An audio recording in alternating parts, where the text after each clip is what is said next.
Welcome to the Red Half of Sheffield video portion of the podcast. I am Chad Jarvis, familiar voice to all of our listeners. And joining me on the line, as you guys that are watching this video can see, if the ones that are listening don't watch us on YouTube, well, you're missing out. I am joined by Mark Roach and Johnny Hunt from the 1871 podcast. Gentlemen, how are we doing this afternoon in America, evening in England? How are you guys doing? Yeah, very good. Thanks for having us on. Yeah, thanks for coming on, guys. So I mean, we might as well get right into it. Summarize what happened yesterday against our, I guess, promotion rivals now.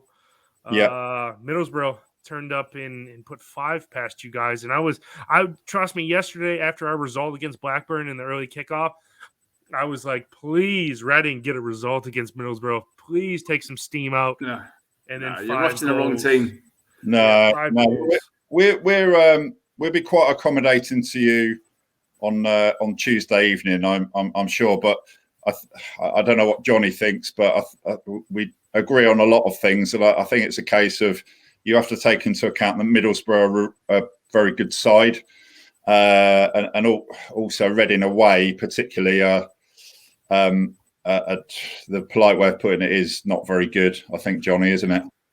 Yeah, it's just the way that we fall apart time and time again. And Ince blames the ref yesterday. It doesn't matter if you don't get a penalty, you still have to show up, and it's just not good enough. Like, we're not that bad, we're not that good, but we're not 5-0 away at Middlesbrough. We're not 4-0 away at Sheffield United. These results, when we do it in style, and that's just the lack of spirit, effort. Home form's great, but that's a different story. You need to pick up the points away, but Ince doesn't want to take responsibility for it. Yeah, I completely understand that. And news broke, I don't know, middle of last week. Reading are going to be hit with that 6-point deduction. Now, granted, you guys will still be okay, safe, hopefully, this season. I don't see anything crazy going on with Reading to fall into that relegation battle, even with the 6-point deduction. But what are your guys' thoughts? And just give us a brief summary of, what's going on behind the scenes at Reading to lead to the 6-point deduction. Yeah, well, it's been, to say the least, to have been a Reading fan over the last few seasons has been quite painful. And I think it just highlights the way the club has been run. If you go back, not that many years ago, we got the record 106 points, went up as champions, finished 8th in the Premier League. It's actually quite a while ago, but we're kind of still clinging on to that. And then back up into the Premier League. And then, unfortunately, Sir John Madejski left and things kind of went wrong since then, including the management of the club. And I think that just kind of highlights the problems that we've got from the top down, really. And then it kind of manifests itself in performances on the pitch. So we need to start getting things right off the pitch, and let's get through this season. Even if it looks like we are going to get the 6-point deduction, that would still leave us 7 clear. We would then still have the same points as we got last season, and we stayed up. So yeah, I agree with you. I'm feeling pretty confident. I don't think there are any issues staying up, because the teams in the bottom 3, they're in the bottom 3 for a reason. They're not picking up points, a few points here and there maybe. So I think it's the case of it's almost a bit of a write-off this season. So let's get to the end of the season, not too many 5-0 defeats, hopefully, and regroup, get transfer embargoes out the way, hopefully get all these points deductions out the way, and kind of start, hopefully we can start some sort of new chapter from after the end of this season. Well, yeah, I mean, certainly you don't want to see, I understand we're competing against you 2 times a season, but you certainly don't want to see even our biggest rivals in Wednesday.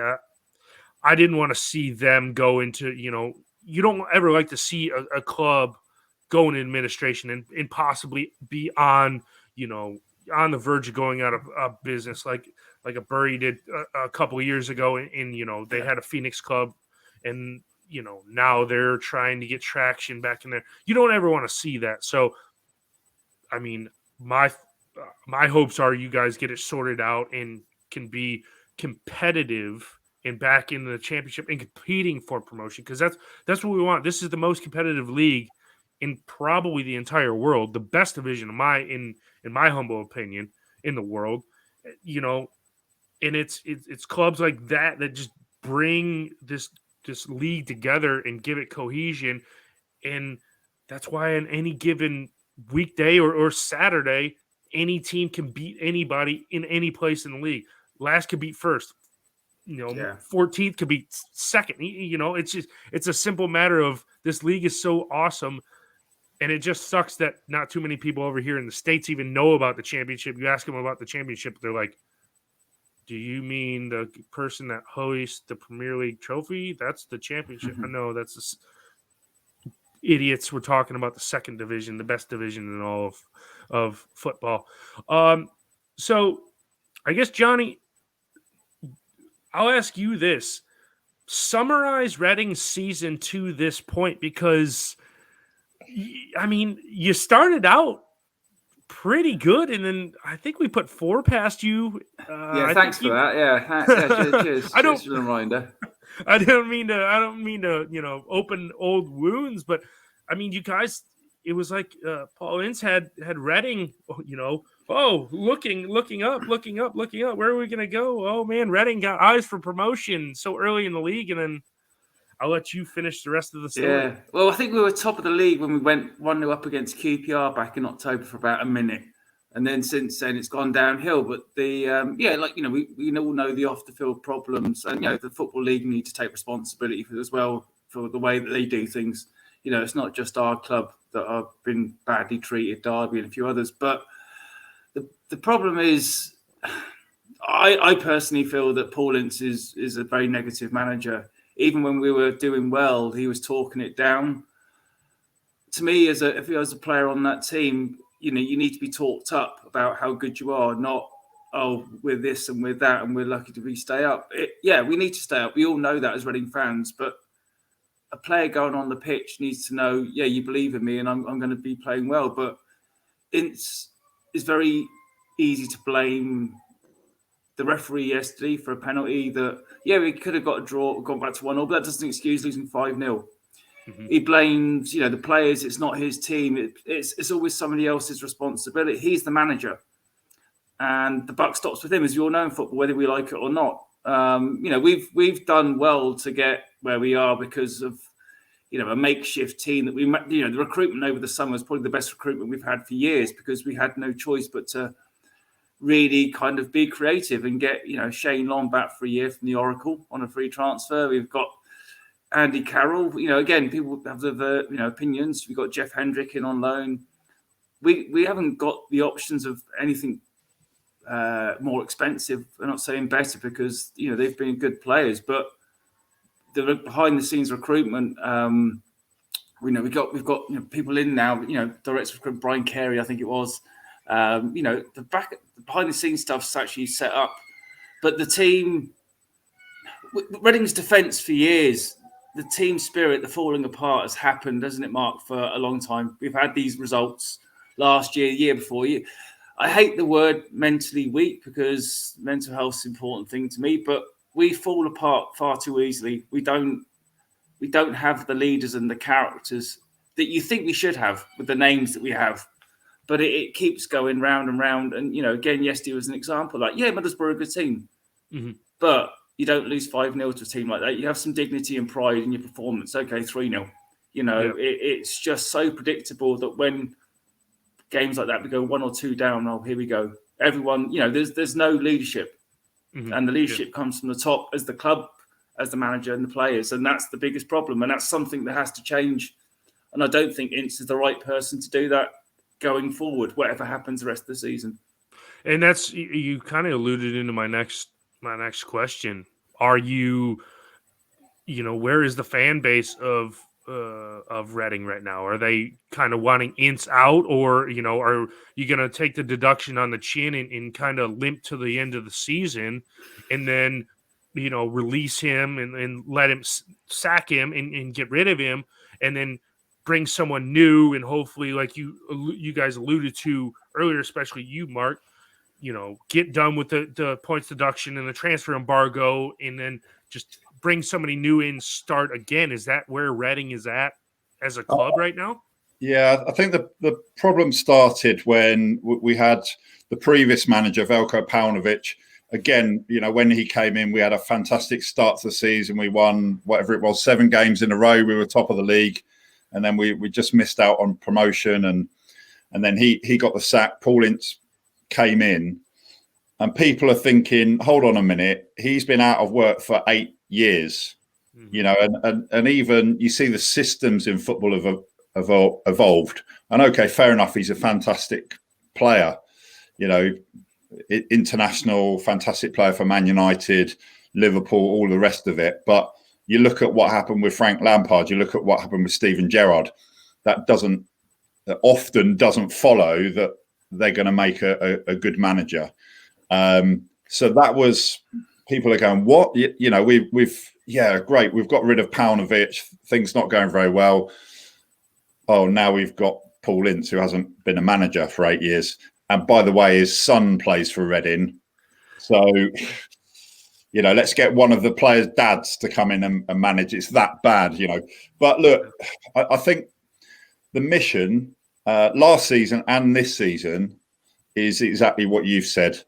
His mission is to keep us up in the division. With everything that's going on, it's not his fault that the club's in such a mess, but I think it's fair to say that a lot of the fans still don't want him to be the manager.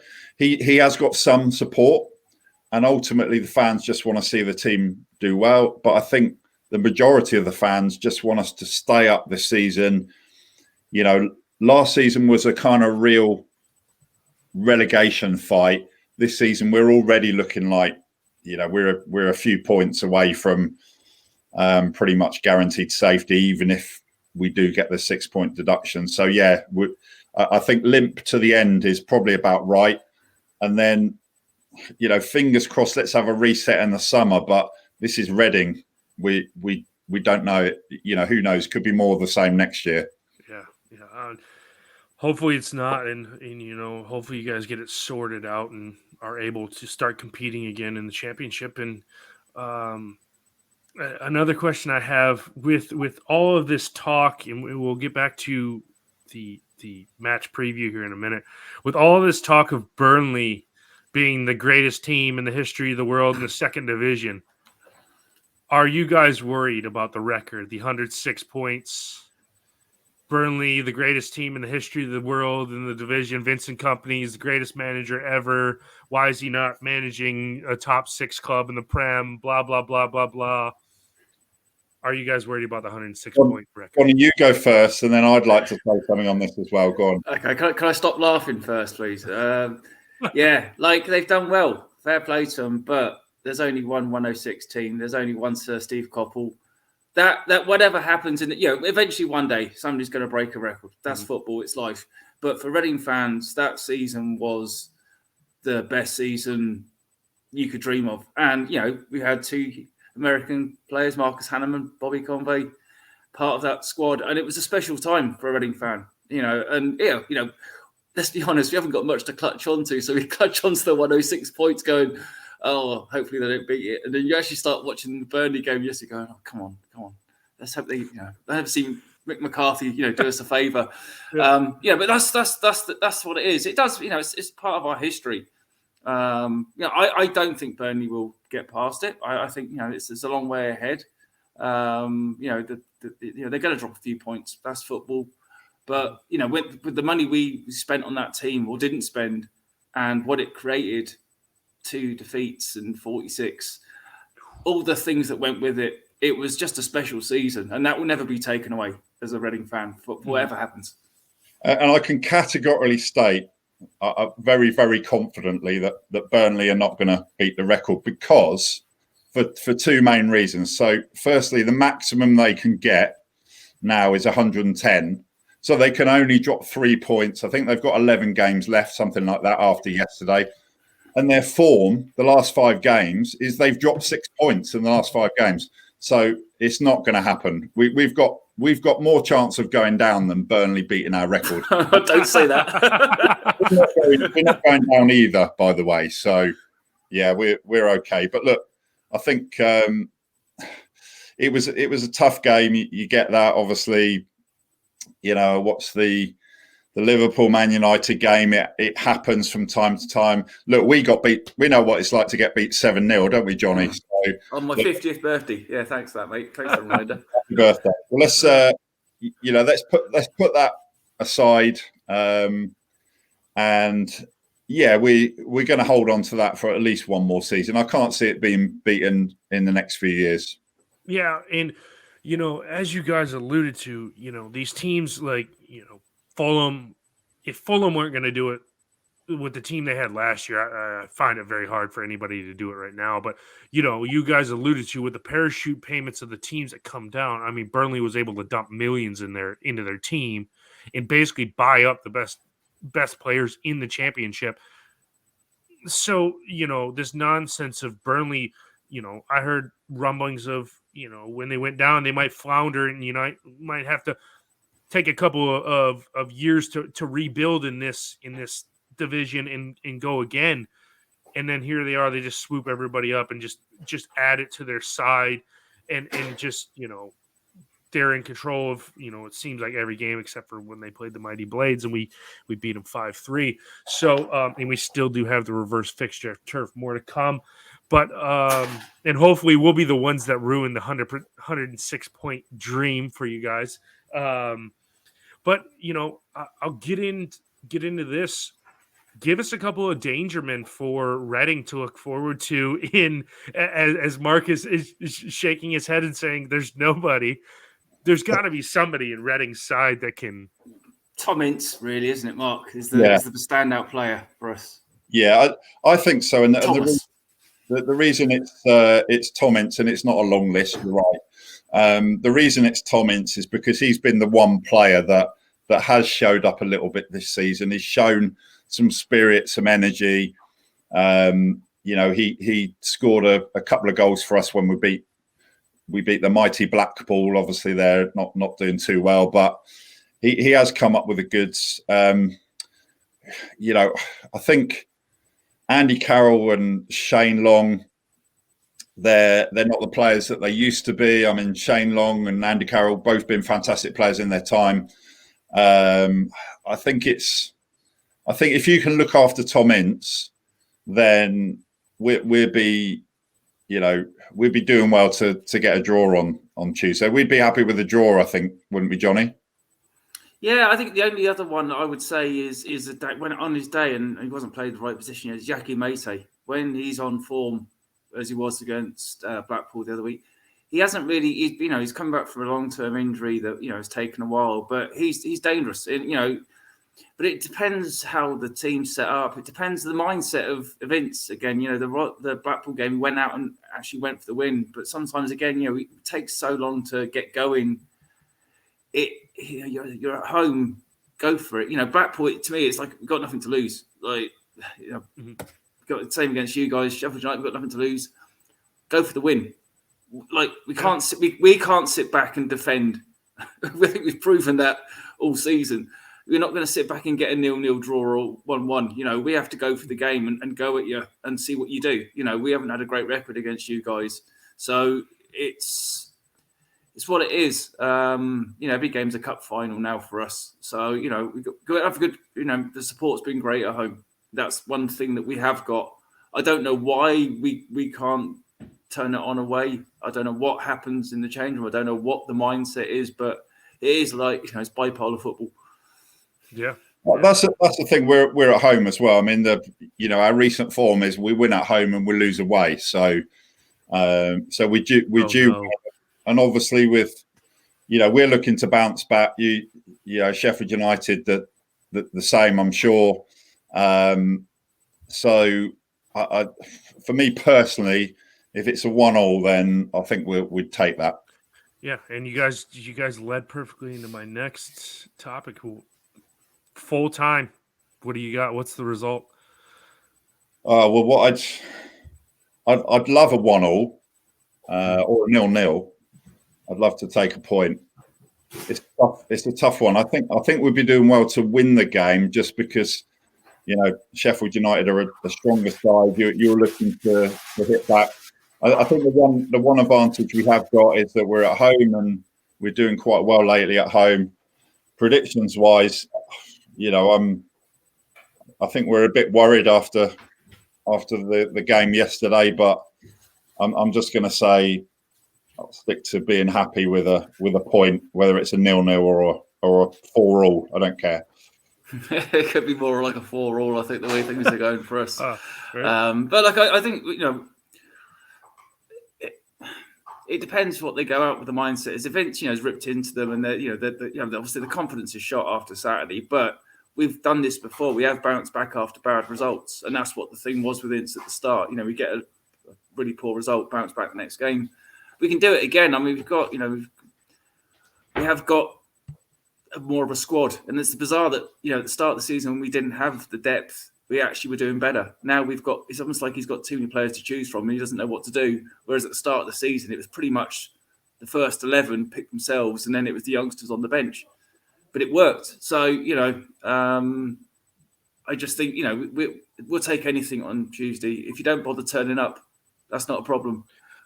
We'll have the 3 points.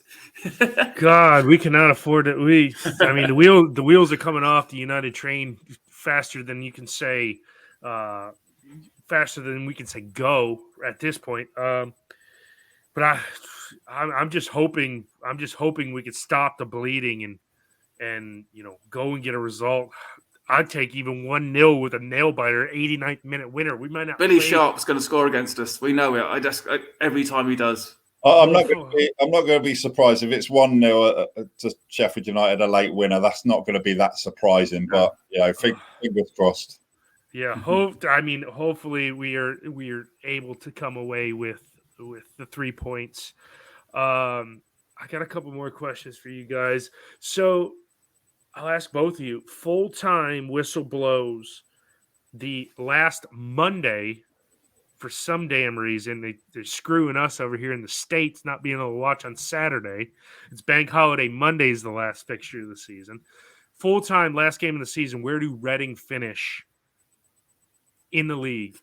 Shall I go first, Johnny? Yeah, go for it.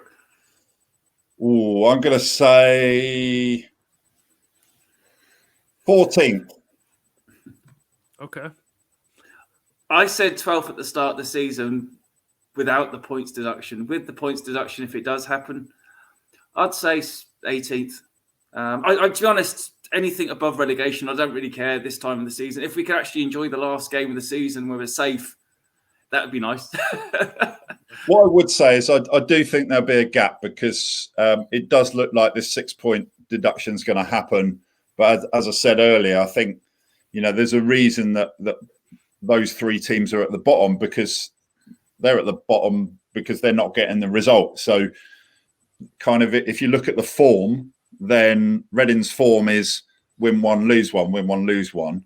So if that carries on, if anything, that gap, even if we go back 6 points, that kind of pattern's going to continue. So I can see us finishing at least 6, 7, 8 points clear of relegation, if not more.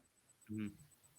Well, hopefully you guys, as you guys both alluded to, hopefully you can stay up and finish the season on somewhat of a high note after you get all this, bad publicity and, everybody's taking a shot at Reading, it seems like, over the last week or so.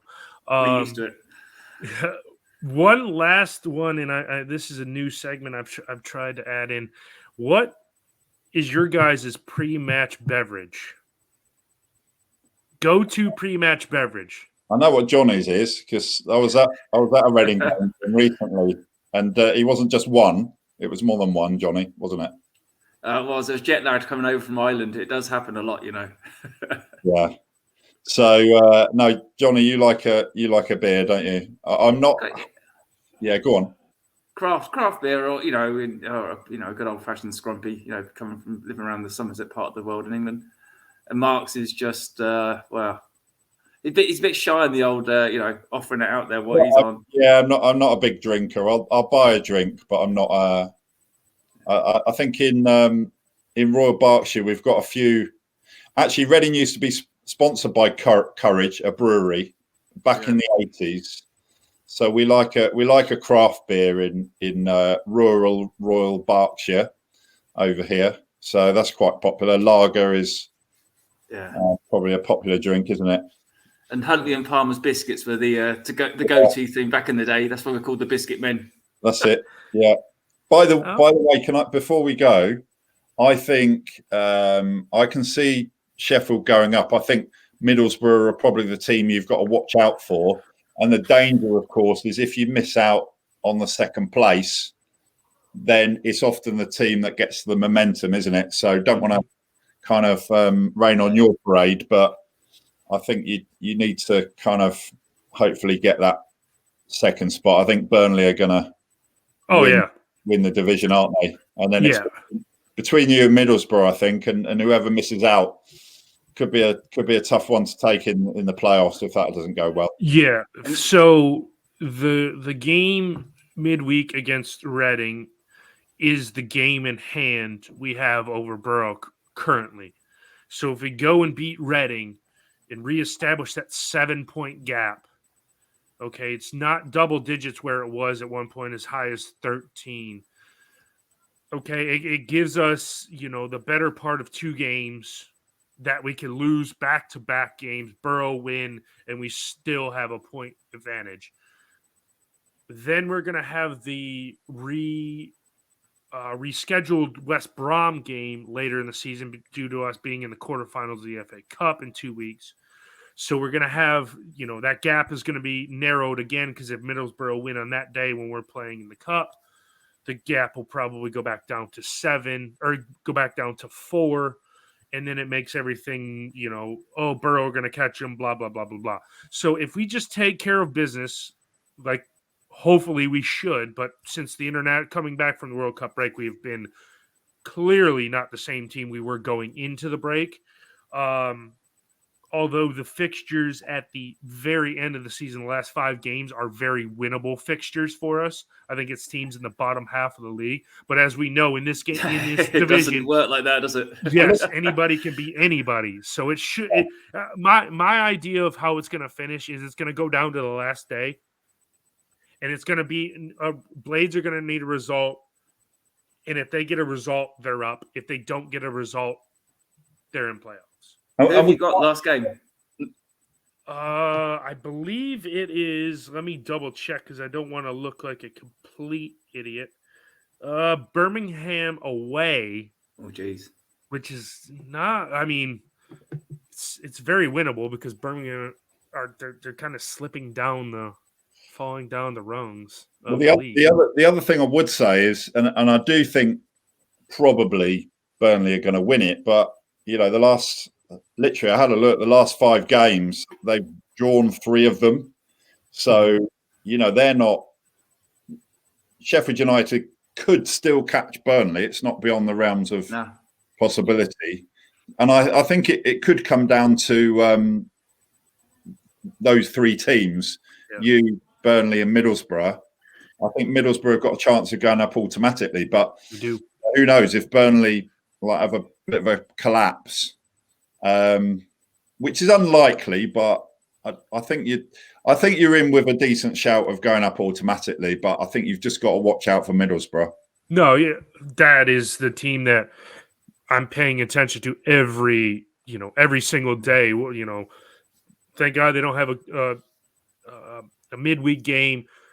And I'm one, we've got points on the board. I would much rather have points on the board than games in hand. Because games in hand don't guarantee you're going to get the 3 points. Yeah. So I'm glad to see that after this midweek fixture, we'll be level on games. We'll see, okay, there's no United have a game in hand over Borough. The deficit is only this, but could grow to this. So if we do go and get a result and win and take the 3 points, it's back to 7, and everybody can quit saying, "Oh, United are having a wobble, wheels are coming off, they're going to derail the train, and we're going to be." Because in all honesty, if like you said, Mark, if we do derail, our chances in the playoffs are going to be next to none, because we're going to have absolutely zero momentum, shell shock, blowing a 13-point lead, losing out on automatic promotion, having to go into the playoffs, maybe even face a side like Luton Town at Kenilworth Road, a fortress almost they've built there. I'm terrified. In playoffs never go United's way, so it never works out. So we'll be in this league. Don't worry about it. We know all about that. You'll find as well, Chad, the team that will, there'll be a team that will come in the last few games from 7th or 8th on form that will kick to get to 6th. Play a team not like maybe like yourselves. I don't mean that have been in the top 6 all season and do it like you're saying. Yeah, and like that seems to be the pattern of it with the playoffs. The playoffs are such a lottery. We choose not to win them, don't we, Mark? We don't like them. We opt out. Yeah, we don't do well in playoffs. Yeah, and the whole thing is a lot of Blade supporters watching this, if we don't go up, we are in massive trouble in the next 5 years. Honestly, if we don't go up this year, we're going to be closer to League One than we will the Prem in the next 5 years, and that's all.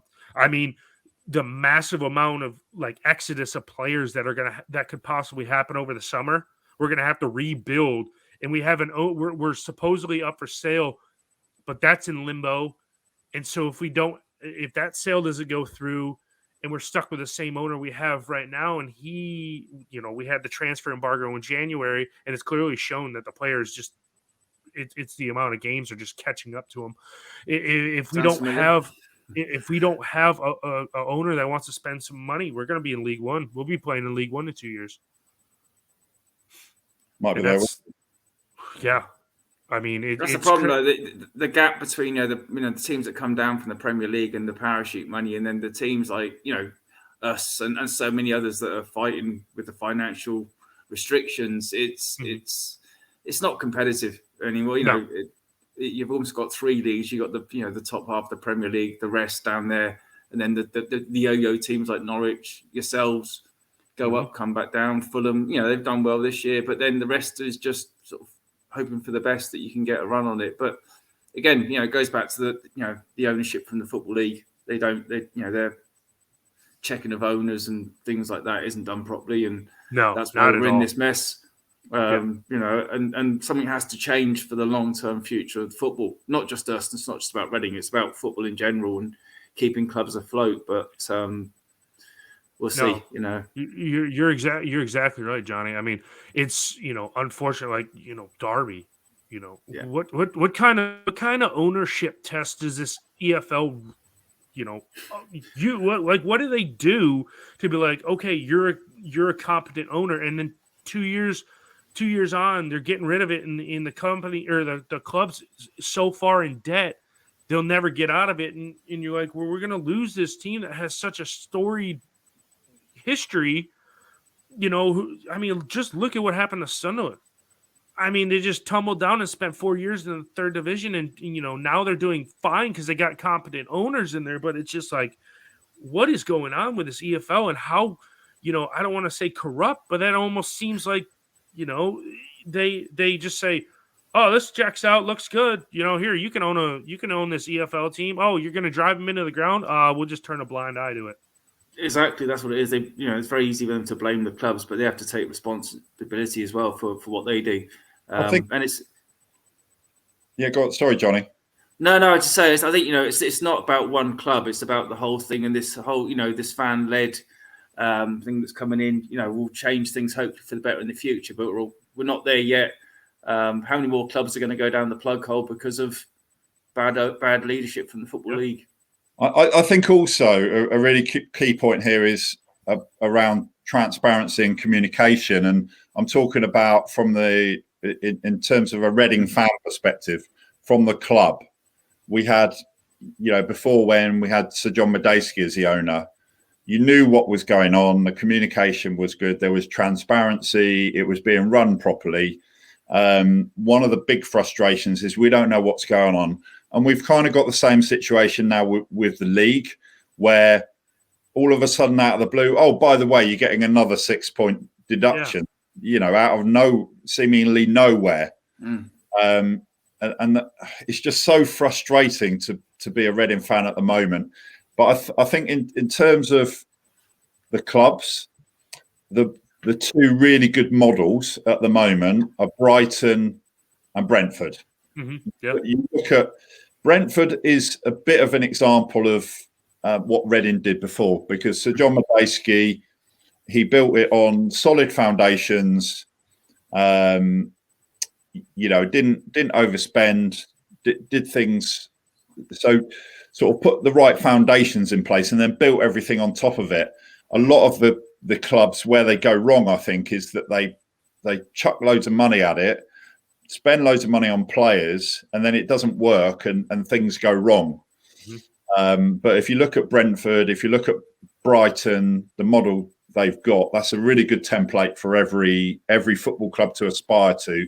And I think, if anything, the EFL should say, we're going to use Brentford and Brighton as really good examples of how clubs should be run. And you've got to convince us that you're going to be able to run a club like that. And actually, not just say it with confidence, give us some evidence.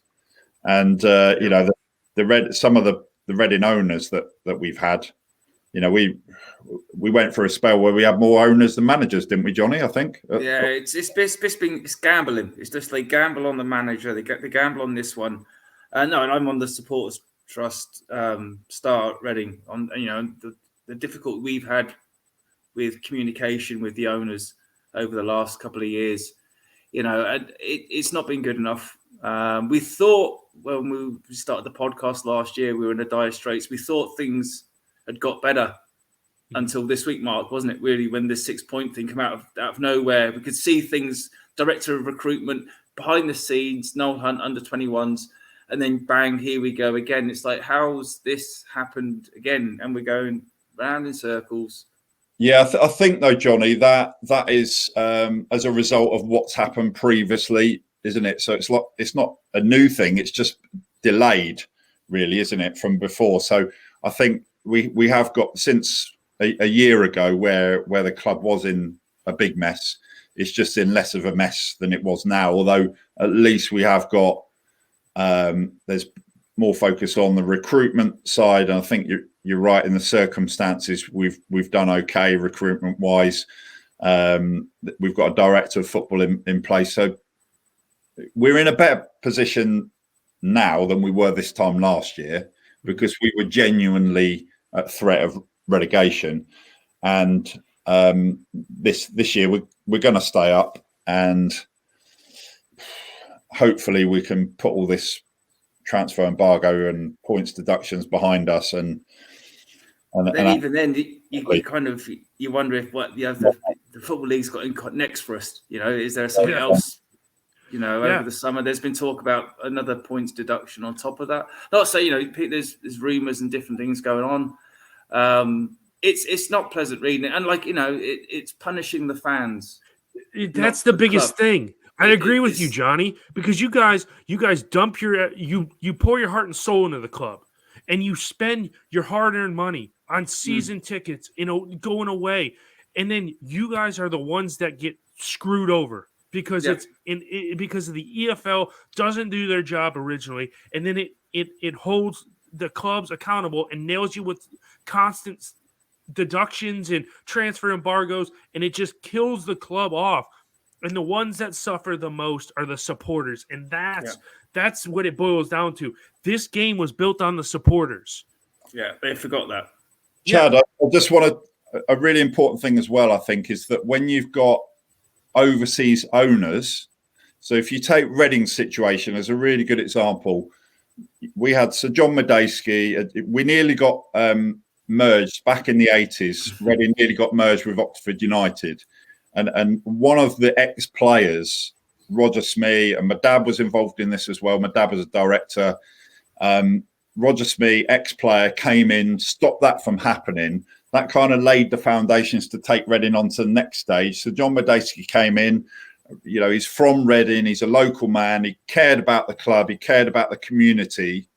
And he did things the right way. It was like part of, this is a family, like genuinely a family club, a community club. But I think when you've got overseas owners, they haven't got that same feeling, that same passion, that same care for a particular club. They come in with the view of, we want to own a football club. We want to buy a football club. Which ones are available?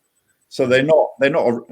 Okay, we've had one situation where we had an owner who was supposedly a Reading fan came in. That all went pear-shaped, Russian owner. But I think that's where you have to have strict guidelines and actually strict criteria in place to make sure and provide evidence that you're going to run this club properly. Because if you're not a Sir John Medeski or a Jack Walker at Blackburn all those years ago, and you haven't got that passion for that particular club because it's part of your, the community that you belong to anyway, that's when you don't want it just to be. It's like the whole thing. A dog is not just for Christmas and all of those sorts of things. You don't want someone to buy a club and then get bored of it and throw it away. You've got to avoid that because that's when things go badly wrong. So I think we're coming out of that now, but I think that's where they need to have strong criteria, strong rules in place. Yeah. And it's like, more to your point, it's like some of these billionaire, foreign owners come in and are like, oh, I want a brand new toy. And then they get tired of it after, 2 years, and they're like, oh, I don't want this anymore. I don't care. Just drive it. Just take it off of my hands. And then it just gets driven into the ground and it gets destroyed. And then the reputation of said club just is in shambles. No one wants to play for them. No one wants to come up there, come to the club and play for them. And it's like, because you get some lunatic owner that, sees them on TV over. I mean, just look at, the business model of Chelsea. They have the Los Angeles Dodgers over here in America. They spent like somewhere around £700 million. They're middle of the Prem right now. It's like, come on, man. That business model doesn't work. And, that's like we've talked about. It just, that's the thing though, Chad, that clubs like that can spend that money without any punishment. We went 100 million. We spent 100 million instead of 40 million over 3 years. The owners have got the money. It's his money. If he wants to spend it and waste it, good luck to them. But these rules, like the big clubs get bigger, the smaller clubs get punished. It's a very, very bigger gap all the time now. And football's wrong. Football's corrupt. The whole thing. Oh yeah. Money wise, it's lost the fans. It's losing the respect. It's not the game as it was. And we talked about the happy days when we myself and Mark, different times watching Reading as a Elm Park, which was a crappy old ground, but it was our home and it was the best ground ever. And it was about the team. It was about the guys that played for the team. Because I'll stop you there. Other people thought it was a crappy old ground, but we didn't. No, we didn't. No, you know what I mean? Like it was a ground. It was our home, and and the guys like Dylan that's not on tonight. We identified with them, and I think now a lot of clubs really don't identify with some of the players. They're just mercenaries that wear the shirt until they get a better deal and go to the next one. You've got a few. Right. You've got Billy Sharp there, who's been there for he's a legend at yours. He played for us for a while, but with what he went through with his family, people respect him. Guys like him are a dying breed. Yeah, unfortunately. No, you're exactly right. You guys are exactly spot on. And that's I'll say one more thing on that, if that's okay. I think have I got time to say one more thing? Yeah. So I think with the overseas ownership, obviously you've seen what's happened with Man City, with Chelsea, with Newcastle United, with Wrexham as well. Mm-hmm. I think the football in England, particularly the Premier League, but also you look at Wrexham as an example as well.